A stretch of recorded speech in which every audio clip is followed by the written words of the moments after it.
The text arrived during my presentation to 40 executives. Perhaps we need some time apart. I stared at my wife's message, my hands steady despite the earthquake in my chest.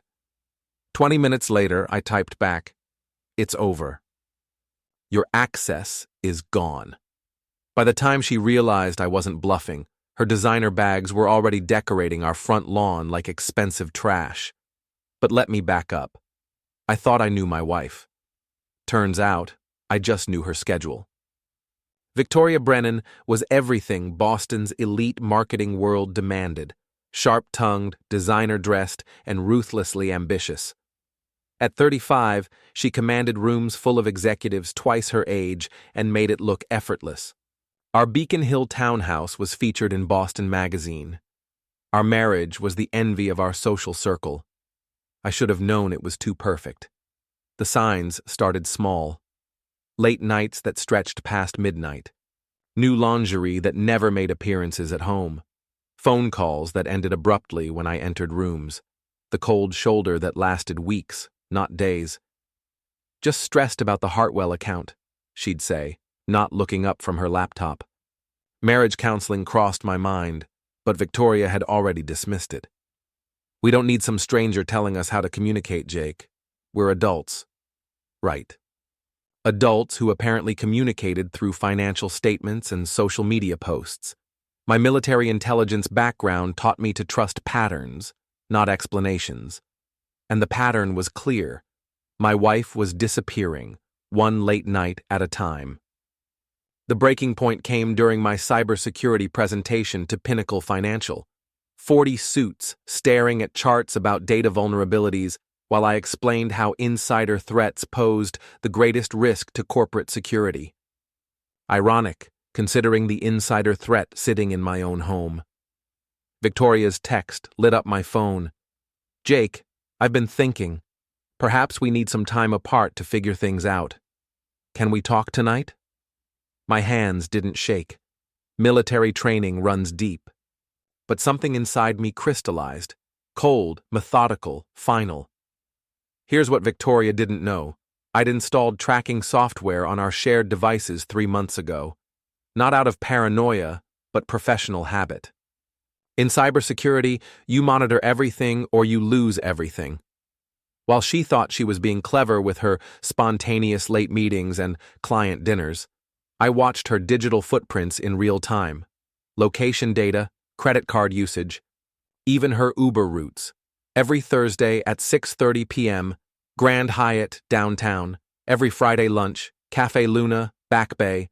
Every Sunday yoga class, actually the Ritz-Carlton Spa. With Trevor Blackwood, senior partner at Hammond and Associates, Victoria's boss. Married father of 3. I'd been hoping I was wrong, building a case I never wanted to prosecute. But hope is a luxury you can't afford when evidence starts mounting. Their favorite trick was using our joint corporate credit card for hotel rooms. Not just adultery, theft. And I had digital proof of every transaction. The presentation ended. 40 executives filed out, talking about firewalls and encryption protocols. I sat alone in the conference room, staring at Victoria's text. Then, I opened my laptop and began systematically destroying 2 lives. She thought I was just her stable, boring husband. She forgot I used to hunt terrorists for a living. The beauty of cybersecurity work is that everything leaves digital traces. People think they're being sneaky, but they're actually creating evidence trails that would make prosecutors weep with joy. Victoria and Trevor weren't just having an affair. They were building a criminal enterprise. My first discovery came through Trevor's expense reports, which Hammond and Associates carelessly stored on unsecured servers. $300,000 in client entertainment over 6 months. Hotels in cities where Hammond had no active clients. Restaurants that specialized in intimate corners and discreet service. Then I found the real treasure. Email threads between Victoria and Trevor discussing their exit strategy. They weren't just planning to leave their spouses. They were planning to steal client lists and start their own firm, corporate espionage, a federal crime. I called Ray Murphy, my old Army buddy who'd traded desert combat for Boston detective work. We met at Murphy's pub, where conversations got lost in sports commentary and clinking glasses. "Jake, you look like hell," Ray said, sliding a beer across the scarred wooden table. "Feel worse. Need to ask you something hypothetically." Ray's expression shifted. 20 years of friendship taught him when I was serious. "Hypothetically, I'm listening. If someone discovered corporate espionage and embezzlement, what would be the cleanest way to ensure justice without crossing legal lines? Hypothetically, anonymous tips to the right people. Ethics departments love paperwork trails, FBI loves financial crimes, and divorce attorneys love documented infidelity." Ray leaned back, studying my face. "This about Victoria?" "Hypothetically. Jake, be careful. Revenge is a full-time job, and it doesn't pay well." "It's not revenge, Ray. It's consequences." That night, I began building my case file. Screenshots of financial records, GPS data showing patterns of deception, credit card statements highlighting unauthorized usage, text message backups revealing the scope of their conspiracy. The most damaging discovery came from Victoria's laptop. She'd been recording conversations with my clients, gathering competitive intelligence for Trevor's firm, audio files labeled with client names and dates, industrial espionage at its finest. My wife wasn't just cheating on me. She was committing federal crimes in my own living room. Victoria came home at 1 a.m., designer heels clicking against our hardwood floors. She found me in my study, surrounded by printouts and glowing monitors. "Still working?" she asked, not looking at the evidence spread across my desk. "Just finishing something important." She kissed my forehead, a gesture that once meant everything, now felt like contamination. "I'm thinking of taking a few days off," she said. "Maybe we could go somewhere. Reconnect." I looked up at her. Still beautiful. Still dangerous. "That sounds perfect," I lied. She wanted space. I gave her exactly what she asked for, along with some consequences she never saw coming. Victoria's text arrived at 2:47 p.m. during my presentation. "Perhaps we need some time apart." My response was immediate. "It's over. Your access is gone." While Victoria sat in the Grand Hyatt bar, probably showing Trevor my message and laughing about my dramatic reaction, I was systematically dismantling her life. First, passwords. Banking, credit cards, investment accounts, even our shared Netflix subscription, changed and secured within minutes. Second, movers. Boston Elite Moving Services arrived at 4 p.m. with instructions to pack Victoria's belongings. Every item cataloged and photographed. I wasn't taking anything that wasn't legally mine, and I had documentation to prove it. Third, anonymous tips.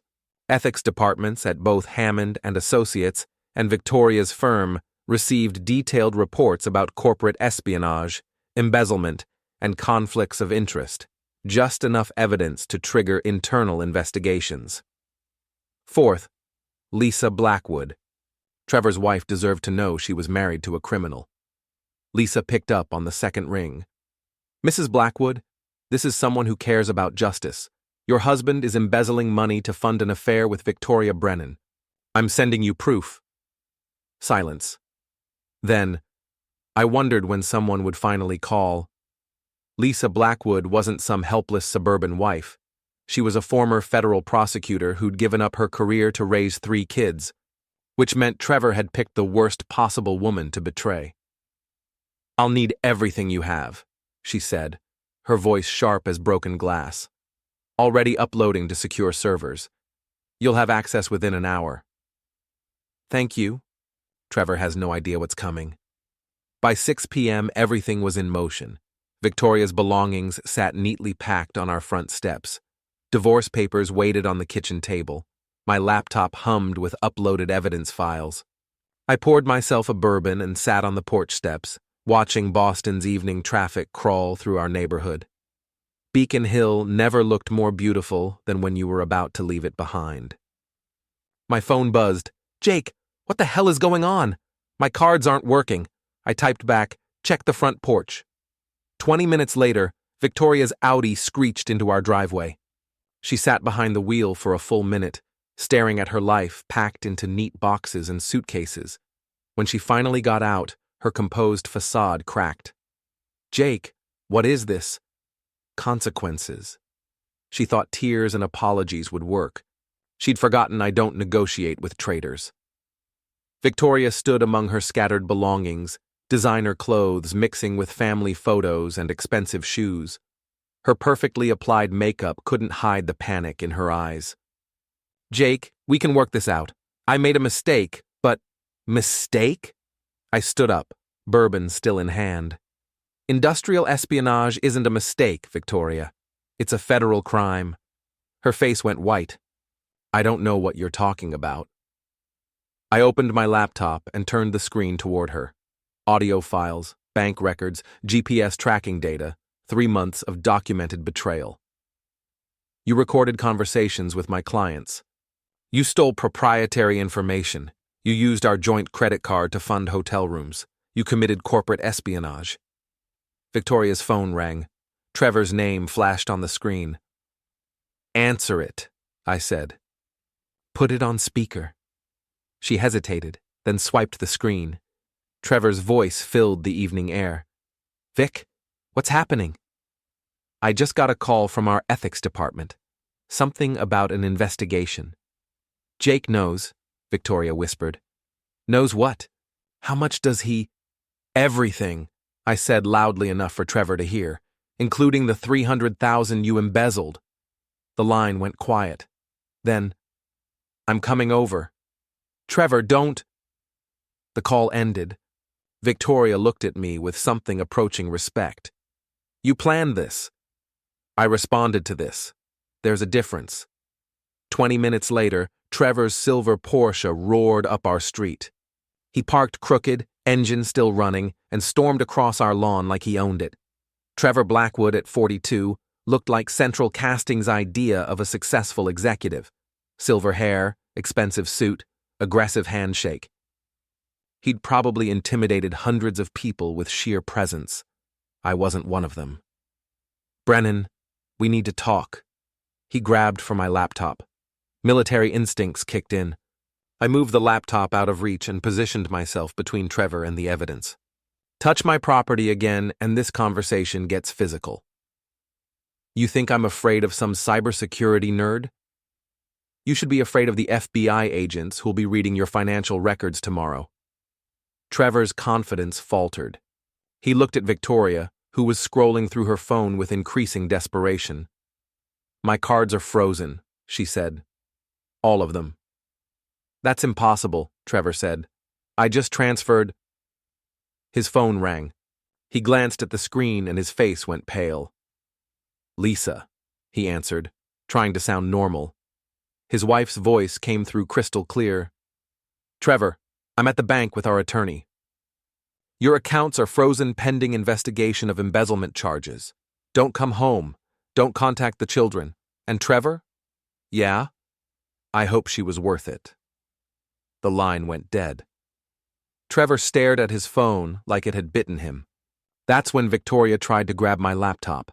She lunged across the porch, designer nails reaching for evidence that would destroy her.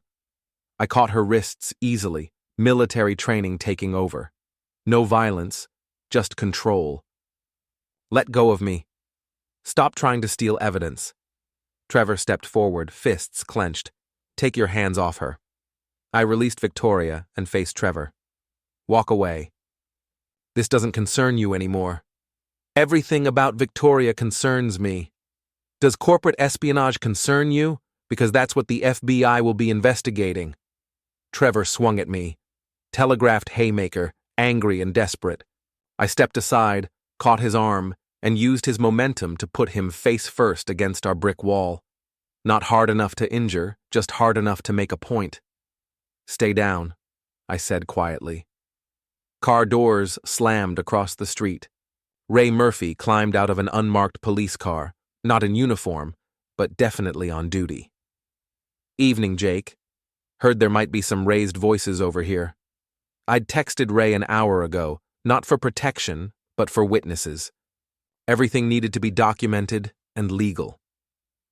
Just a neighborly discussion about property rights, I said. Ray looked at Trevor, who was straightening his torn suit jacket. Then at Victoria, who clutched her phone like a lifeline. Finally at the boxes of belongings scattered across our front porch. Looks like moving day, Ray observed. Something like that. Victoria found her voice. He's destroyed everything. Our marriage, my career, my life. You did that yourself, I said. I just provided the evidence. Trevor's phone rang again. This time it was Hammond and Associates. He declined the call, then another, then another. They know, he said to Victoria. We can fix this, she said desperately. We can explain. Explain what? That we committed federal crimes together? The street had grown quiet except for distant traffic and the hum of air conditioners. Ray remained by his car, present but not interfering, the perfect witness. Victoria tried one last manipulation, tears, real ones, sliding through expensive makeup. Jake, I love you. This was just... I was confused. Please. I looked at her, really looked, and felt nothing. No anger, no sadness, no residual affection, just empty space where my marriage used to be. You recorded my client's confidential information. You stole from our joint accounts. You committed crimes in my house, using my trust as cover. I never meant... You meant every bit of it. You planned it. You executed it. You just didn't plan on getting caught. Trevor's phone buzzed with a text. He read it and sat down heavily on our porch steps. I'm fired, he said. Criminal investigation pending.